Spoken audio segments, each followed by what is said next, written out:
राम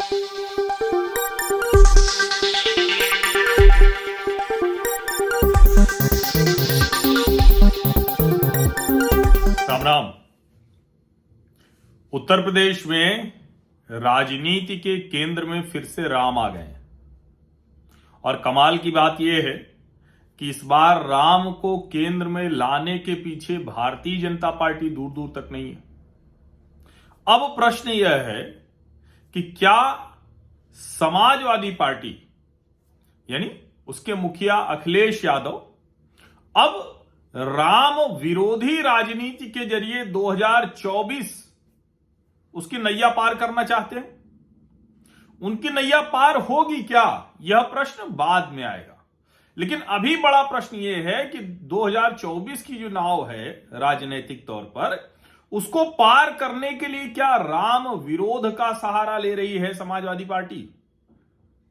और समाजवादी पार्टी ने बहुत सलीके से इसके लिए एक ऐसे व्यक्ति को मोहरा चुना है, स्वामी प्रसाद मौर्य, जो बहुजन समाज पार्टी में रहते हुए भी हिंदू धर्म विरोधी बातें लगातार करते रहे। अब उन्होंने नया जो शुरू किया है और जिसकी शुरुआत बिहार के जो शिक्षा मंत्री हैं चंद्रशेखर यादव उन्होंने की। कमाल की बात यह कि तेजस्वी यादव ने और उनकी पार्टी वो उस तरह से उनके बयान का समर्थन करती नहीं दिखी, न तो उसको आगे बढ़ाने की कोशिश की। यहां तक की कोशिश की कि नीतीश कुमार और तेजस्वी दोनों ने कि उसकी एक स्तर के बाद चर्चा बंद हो जाए। लेकिन उत्तर प्रदेश में उल्टा हो रहा है। उत्तर प्रदेश में जिस समय नरेंद्र मोदी की सरकार मुलायम सिंह यादव को भी पद्म विभूषण दे देती, मरणोपरांत देश के सर्वोच्च नागरिक सम्मान से सम्मानित कर देती, उस समय स्वामी प्रसाद मौर्य आराध्य राम के ऊपर टिप्पणी कर रहे हैं और उसका बहाना उन्होंने गोस्वामी तुलसीदास जी को लिया है। यानी वाया टिप्पणियां हो रही हैं। अब रामलला विराजमान का भव्य मंदिर बन रहा है और कितने सुंदर तरीके से उसको सबको समाहित संयोजित एक साथ करने की कोशिश हो रही है। अभी नेपाल से भी नदी के पत्थर आ रहे हैं, विग्रह उनसे बनाया जाएगा, मूर्तियां उनसे तैयार होंगी। इन सब के बीच में वो बार बार ऐसी ओछी टिप्पणियां कर रहे हैं। रामचरितमानस पर कर रहे हैं, गोस्वामी तुलसीदास पर कर रहे हैं और उससे आगे बढ़कर वो कह देते हैं कि गौरी गणेश तो इसकी पूजा करना क्या है। वो कहते हैं बताइए गोबर से भला कोई गौरी गणेश बना सकता है? अब ये जो हिंदू है और उस हिंदू में कोई सवर्ण अवर्ण पिछड़ा दलित नहीं होता है, राम की पूजा करते वक्त कोई ऐसा नहीं होता है। और उसमें भी वो गोस्वामी तुलसीदास जिन्होंने संस्कृत निष्ठ क्लिष्ट राम की पूजा को अवधि में एकदम देशज में सहज भाव में लाकर रख दिया। और मैं अभी पिछली बार जब गांव गया तो हम ब्राह्मणों के पूर्वा से ज्यादा जो पिछड़ी और अनुसूचित जाति के पूर्वे हैं, वहां पर राम का नाम और शिव का नाम लिया जा रहा है। रामचरितमानस घर घर में इसीलिए व्याप्ति है उसकी, और जिन संदर्भों को लेकर कहा गया उसको बार बार स्पष्ट तौर पर कहा गया है। एक भी ऐसा ब्राह्मण नहीं है, एक भी ऐसा विद्वान नहीं है, एक भी ऐसा पुजारी नहीं है, एक भी ऐसा मानस मर्मज्ञ नहीं है। यहां तक कि स्वयं गीता प्रेस भी जो उसमें लिख कर देता है वो सकल ताड़ना के अधिकारी, शिक्षा के अधिकारी है। जो जिसको कहते हैं कि प्रसंग कौन सा है, तो समुद्र के साथ भगवान राम का प्रसंग है।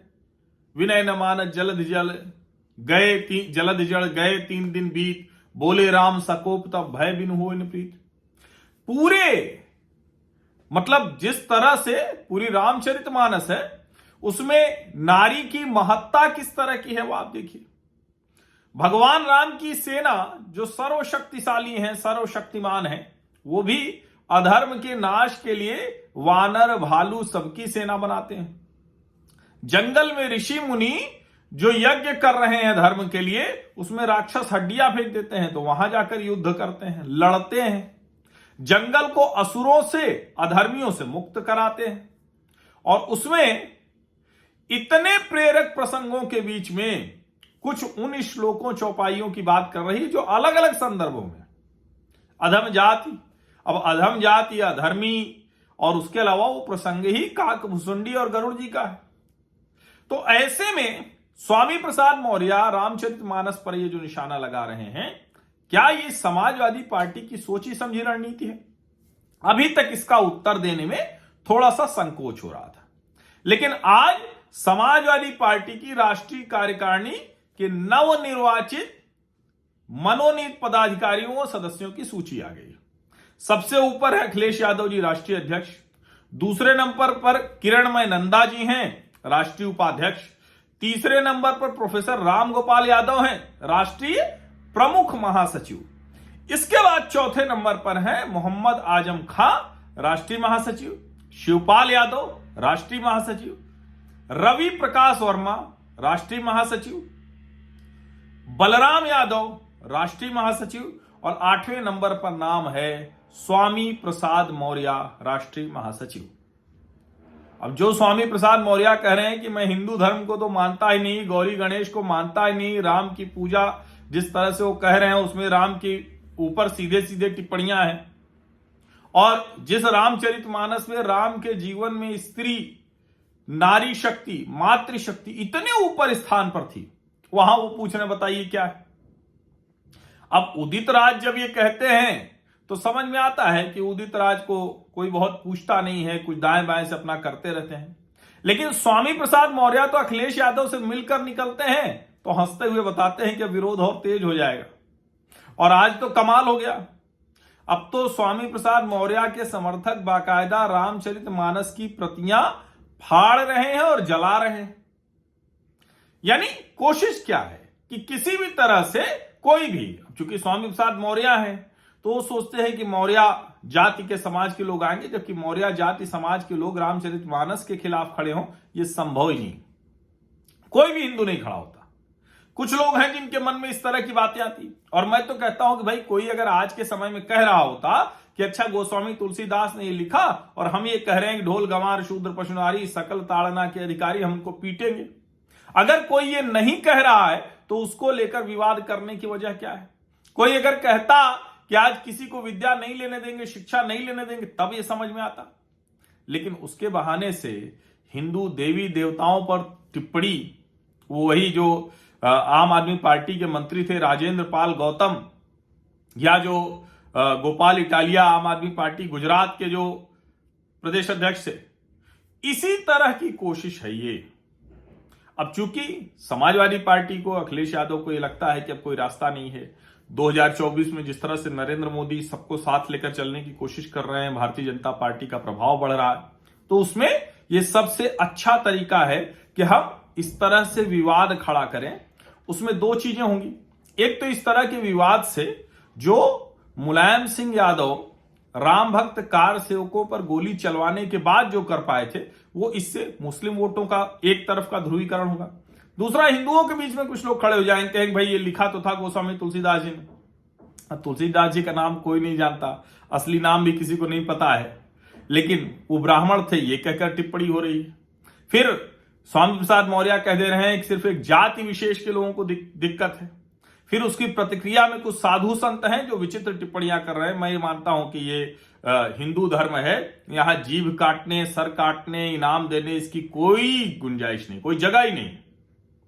क्योंकि जहां ये होना था वहां तो अगर ये किया होता, इन्होंने प्रतियां फाड़ी होती और जलाया होता, तो अब तक तो सर तन से जुदा हो गया होता। ये कुल मिलाकर कोशिश यही है कि किसी भी तरह से इस तरह का एक दूसरे के बीच संघर्ष शुरू हो और उसका लाभ समाजवादी पार्टी को मिले।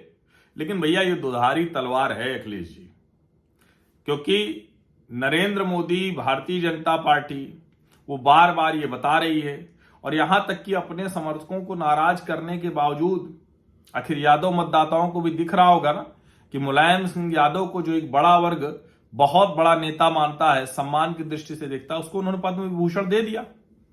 और राम मंदिर बनाना है तो उसमें भी कमी नहीं की, पूरी निष्ठा से वो बन रहा है, 2024 के पहले बनकर तैयार हो जाएगा। डबल एज स्वॉर्ड हो गई है अखिलेश जी, फंस जाएगा मामला। और उत्तर प्रदेश में जिस तरह से दूसरी चीजें हैं उसमें यह बढ़ाने की कोशिश शायद समाजवादी पार्टी पर भारी पड़ने वाली है।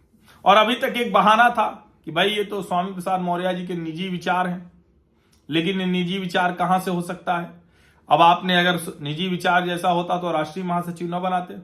और कमाल की बात देखिए कि शिवपाल यादव को राष्ट्रीय महासचिव बना दिया गया। हालांकि शिवपाल को कितनी पीड़ा होगी कि रामगोपाल यादव वो राष्ट्रीय प्रमुख महासचिव रहेंगे और वो महासचिव रहेंगे, कितनी पीड़ा शिवपाल जी को हो रही होगी। लेकिन फिर भी ठीक है, महासचिव बन गए हैं, उनके पास भी बहुत गुंजाइश रास्ता नहीं है, भाजपा के साथ उनका उस तरह से बनता नहीं है, किसी दूसरे दल में राजनीति संभव नहीं है, तो ठीक है उनके लिए। लेकिन सोचिए कि वो ज्यादा बड़ी खबर नहीं बनी, बड़ी खबर बनी है स्वामी प्रसाद मौर्य जो राम के ऊपर अमर्यादित स्तरहीन टिप्पणी कर रहा है उसके ऊपर। तो ये दुधारी तलवार कहां जाने वाली है ये अभी तो कह पाना मुश्किल है, लेकिन इस दुधारी तलवार को अखिलेश जी ने हाथ में ले लिया है राजनीतिक रणनीतिक तौर पर। देखिए कहां तक जाते हैं, लेकिन ये बहुत ज्यादा खतरनाक हो सकती है। दांव अखिलेश यादव के लिए उल्टा पड़ सकता है। रहा सहा उनका मतदाता भी इसी रणनीतिक तलवार से पूरी तरह से कट सकता है। बहुत बहुत धन्यवाद।